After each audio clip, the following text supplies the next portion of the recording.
Hey everyone, it is Evan here from the Trade Risk on Tuesday, January 29th, here with a midweek market recap video. We're going to cover all of the major markets and the current market environment. So we're going to jump right in here to our technicals dashboard. We can see markets closed mostly lower today, led by the Nasdaq 100. We still have more or less a positive 5-day change, and we are still above the 10 and 50 SMA in most of the major averages, except for the Qs rolled a little bit below it. We're within last week's range, and we are still below the 200 SMA in all of the key moving major averages. If we go down here to the sectors, we still have semiconductors holding at the top of the pack right now, but we are getting a little bit of red in here, kind of bleeding in healthcare and biotech. And then when we look at some of the major market performance, we see silver to the top of the chart, followed by emerging markets and China. VIX still unwinding a bit here, as well as natural gas. So let's jump into the charts here, starting with the S&P 500. This is the weekly time frame where we like to start our analysis. Each bar represents 1 week worth of trading, and we can see right now we are on pace. It is, of course, only Tuesday, and we have a packed week for events, catalysts, earnings, but it is shaping up so far to be a back-to-back inside week. It's, unlikely perhaps to hold within last week's range, but remember, last week we had an inside weekly candle. That means we closed within the prior week's below their highs and above the lows, and we're shaping up for kind of round 2 of that. We'll see if we can get to Friday holding within this range, but this is the tightening action that we're seeing right now. Markets are mostly moving sideways, depicted here on the weekly chart with those inside bars, and we're sort of waiting right now to see which way the market wants to tip its hand. Is this going to be a continuation pattern that gets us up towards 2,800, or is this the top? Has this bounce off of the December lows run its course, and we're now about to put in some type of pullback, retest, higher low, what have you, if we start to lose last week's lows, and more importantly, below 2,600. That is still the level that I would want to pay attention to on the downside. So that's, essentially the high level look here. Structurally, nothing has changed because the market has really just tightened in its range. So we still have all of the levels relevant to us that we've talked about over the past couple of weeks. And of course, as mentioned, we have lots of earnings. In fact, out today, we have Apple and others, which will be reporting. Now, Apple, of course, already kind of pre-announced with some of the lower guidance, lower expectations. So perhaps tonight's event for Apple is mostly priced in. Maybe the market punishes it more. Maybe we get a reversal. We'll have to see. But we do have a little bit of kind of a preamble of what's going on there in Apple. We'll see how the rest of earnings fare later this week, with some other big mega caps also reporting. We got the Fed, we got Brexit overseas. So there's lots kind of, for the market to chew on right here to help kind of push us out of this range one way or the other. Let's go to the daily chart of the SPY here. Take a look at the range a little more closely. You can see essentially the past now 7 days we've gone quite sideways, really haven't made any progress. Lots of overlapping indecisive candles here, and you can see we're basically wedging in between, call it 261 and 267, about a 5-point range in the SPY right now, and we're looking for some resolve. The MACD is still positive but flat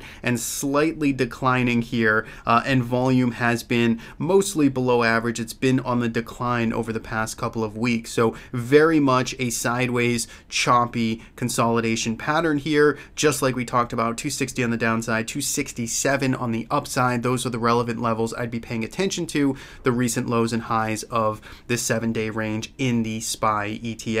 If we go to the IWM here, you can see today was a bit more resilient now, and structurally it is a little kind of perked up here in this range. I know we're nitpicking, we're looking very closely at this action, but notice here we are kind of holding in the top half of this range from, call it 143.75 to 148. So again, about a 4 or 5 point range in the IWM. We talked about 143, 144 area. That was the key level to hold. That was essentially the breakout that we saw back on the 16th, follow through on the 17th of January, and that's where we want to see the market continue to base above. It's working off those overbought conditions off of these lows, and this very well could turn into a continuation pattern. We'll have to see. We're waiting for some volume confirmation and a price breakout of this range right now. So that is the Russell. If we look at the Nasdaq 100, this is what's kind of quickly now coming the slightly more troublesome market, as it's starting to diverge a little bit, starting to test the downside, this 160, 160, 50 area. You can see, just notice on the relative positioning here. Again, I know we're looking at a short-term range, but notice the Qs kind of closing here right near support in the bottom half of the range, and then we had the IWM, which is more towards the upper half. Again, splitting hairs there perhaps if you're looking at this market from a longer term basis, but we're looking here at the Qs now kind of testing the support. We got Apple on deck, we have Amazon coming up, Microsoft coming up, Facebook coming up, all these big influential names on the composite. We're going to want to see how those fare and how this leads into those events and following those events around this support, this 160 area. Let's see if bulls can defend a roll here, see if support can hold up. It'll be certainly on test. After this video, we'll get Apple earnings out, and we'll see this thing move into tomorrow for sure.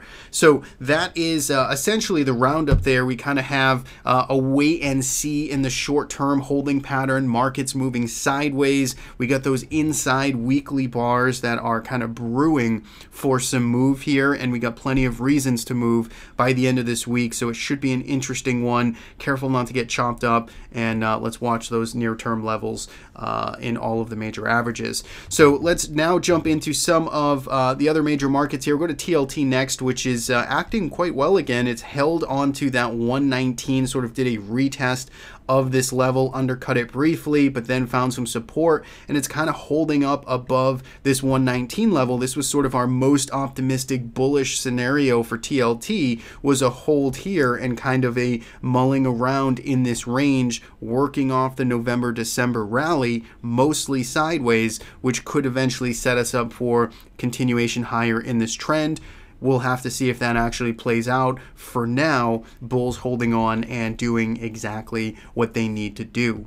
Oil also recovering nicely today. You can see it is still slightly down on the week, and slightly red on the week, but well off of the lows. Yesterday we were down 2.67% on the day. We were down almost 4% on the lows, but we had a nice snapback today. And if we zoom out here, we can just see we're mostly just comfortably kind of moving sideways in this range here, 1065 to 1150 or so. That's where we chopped around in late November, early December, before this breakdown to new lows, and now we've reclaimed those lows, bounced off of them, and we're kind of comfortably back in the sideways range. So very much like the equity markets now. Oil has gone sideways for a couple of weeks here, waiting to see the resolve. Can we work this into a continuation pattern higher, or is the downtrend about to resume and roll back over? Let's pay attention to 1070 all the way up to about 1140 or so. Right now in the short term, trend remains sideways. If we go to natural gas next, this one here, kind of getting back to quote, a retest of these lows, or this breakout level that we saw back on the 11th of January. We kind of launched higher here, had this nice follow-through day, very sharp follow-through day, 14% to the upside, and now we've effectively kind of rolled over and given all of those gains back here, retesting kind of back to the scene of the crime, 15% off of the highs. We'll have to see if UNG can stabilize the way we opened at the lows, closed near the highs today. Maybe there's some life here, but we'd really want to see in the short term at least this downtrend line broken, take out a prior day's highs, break above this downtrend line. That would be encouraging for natural gas. And then if we want to look towards the lows, it'd be right around this 2410, 2415 area where we found lows and support back in essentially December 31st, the end of January, end of December, early January. Last but not least, let's go to metals. We'll go to GLD.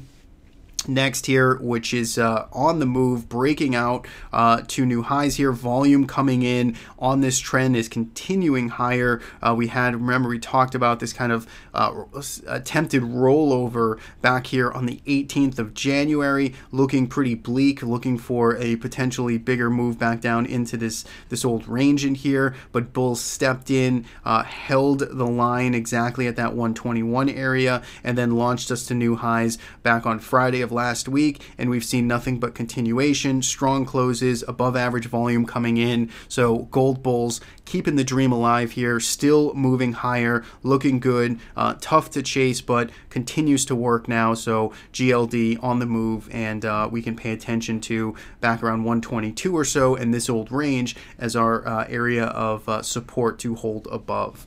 Last but not least, we have silver, which is kind of following in gold's footsteps here, breaking out this week, mostly today, yesterday a bit. We did take a position here in silver, so we do have a long position now in SLV, got involved in it yesterday. We're seeing some continuation today to new highs. Again, I like ultimately the breakout above $14, this sideways range that we went basically nowhere for 6 or so months. We had the nice breakout at the very end of 2018.